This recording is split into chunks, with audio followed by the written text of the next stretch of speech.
Hey guys, it's Bro You Whack, and this might be a weird video to be making because recently I've been talking about how great Sombra is in the meta, how she's so game-changing, and how you need to learn her. But then here I come around talking about, well, does Sombra now need a nerf? Is she broken? Does she need to get toned down? And Sombra mains are gonna hate this video, but just watch the whole video, alright? Because you're gonna see that I still think Sombra's great, but I don't think she needs to get nerfed down to the ground like Doomfist, but she needs to be changed a little bit. Why? Because just like Jeff Kaplan, I ain't fun. No, the main reason why I'm bringing up Sombra and asking the question if she's too OP or if she needs a nerf is to possibly stop another unstoppable meta. Because we just dealt with GOATs for months now, and we thought there wasn't a counter to it, or at least there was nothing to stop it. And while GOATs is still powerful, basically what's happening right now is just replacing the diva with Sombra, and now we have this unstoppable force, which is GOATs, along with an unstoppable hero like Sombra. So you Sombra mains might be enjoying this new meta because now you don't have to play GOATs. What does that mean for the rest of the people having to deal with this unstoppable force and unstoppable hero? That's right, dealing with the meta that we just do not like. So I guarantee Sombra players are gonna be like, nope, she's perfect, she's great, leave her alone.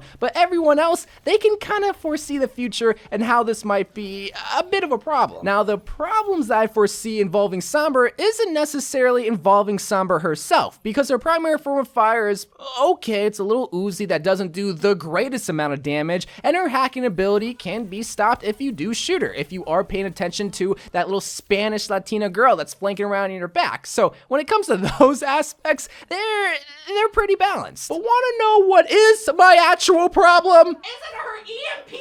That's right, it's her EMP. Wait, how'd you get in my house? It's her EMP ultimate ability. And also her invisibility ability that I have the biggest problem with when it comes to this new meta that's going to be emerging. Because when you talk about balancing Overwatch, a lot of people kind of forget what it really means to literally just balance the game. Everything needs to be balanced, get to that 0 point as if it's on a scale. It's like that old comparison, what balances a pound of bricks? Well, a pound of metal. Now, some people can say, well, a pound of feathers, but that's not an effective counter to the pound of bricks rather than just a pound of metal because it takes so much feathers. And that's the same thing when it comes to Sombra and even just her invisibility ability. Yeah, you can counter her being invisible with Widowmaker's ultimate ability. Is that really effective? Is that really an effective counter when it comes to Zenyatta and Genji's ultimate? When you use a Genji ultimate, what stops it? What keeps it in balance? Zenyatta's ultimate. The same thing with Zarya and Lucio's ultimate. When you use Zarya's ultimate, what counters or balances it? Lucio's ultimate. When you look at Sombra's EMP, what counters or balances it?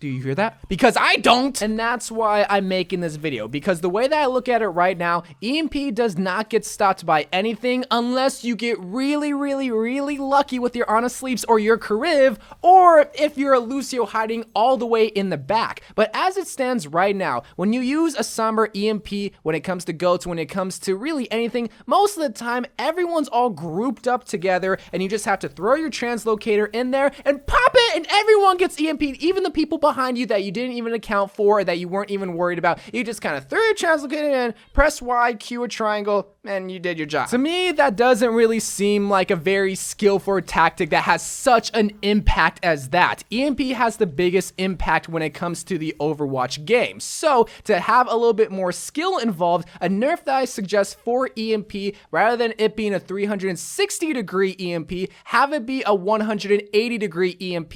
You can still EMP everyone if you just come in the back. But what this nerf is supposed to do is prevent the Sombra translocator players just throwing their translocator into the middle of the fight, EMPing, and not even having to look at everyone to have them all sitting ducks. That's what I want for that specific ultimate, to not make it useless, but to involve a little bit more skill. Now that's to stop something that literally does not have a counter, unless you consider Sombra's hack or another Sombra EMP that can stop that Sombra. But the next thing that I want to talk about possibly nerfing is going to be the invisibility ability, because while this does technically have a counter, like I mentioned before, Widowmaker's infrared sights or Hanzo's sonic arrow, they're not really effective counters or balancing when it comes to that ability. So one thing that I suggest, which again won't make invisibility useless, is that every single time that you get detected, you come out of invisibility. This way, the skilled Sombra players, or just a Sombra player that has 2 eyes, won't be easily detected